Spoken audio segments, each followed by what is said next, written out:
The government shutdown has now stretched into its 5th week, and as time goes on, new effects are starting to show. Reporter Ella Habermeyer joins us from Provo, where the community is already feeling the strain. Ella? The ongoing government shutdown paused SNAP benefits for the first time in the program's history.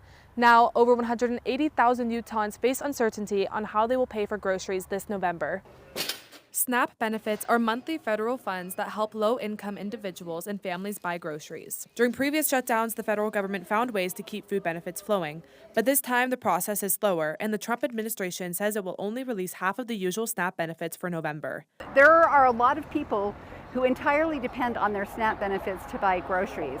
And knowing that those were not going to be available starting in November really has caused a lot of panic. Utahns Against Hunger Executive Director Gina Karinia organized a Hunger is Scary event outside the federal building in Salt Lake City to urge the White House to release the funding for SNAP benefits. We need them to urge the governor to call the White House and tell him to release the funds ASAP as ordered by 2 federal judges.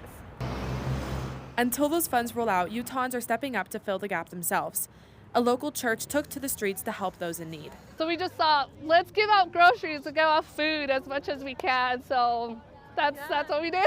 Happy to bless you. While Signs and other volunteers say they want to bring some hope and relief to their neighbors as they wait for federal help, community efforts like this can only go so far. For every meal that is provided by a food pantry, SNAP provides 9. And so there's just no way that our current system, our current charitable system, even as generous as it is, can fill that gap of SNAP. Local food banks across Utah are already seeing that strain. At Community Action Services and Food Bank in Provo, staff say the first day without SNAP benefits has been busier than ever. So this is the first day that we've been open since the shutdown. So we have seen people coming in who are needing help because their SNAP benefits have been cut, and we have yet to see the promised funds come in. Until full federal funding returns, communities will need to rely on each other to make sure no one goes hungry. Local food banks across the country are asking for donations and volunteers as the government continues to roll out SNAP benefits. Reporting for Universe Live from Provo, Utah, I'm Ella Habermeyer. Thanks, Ella.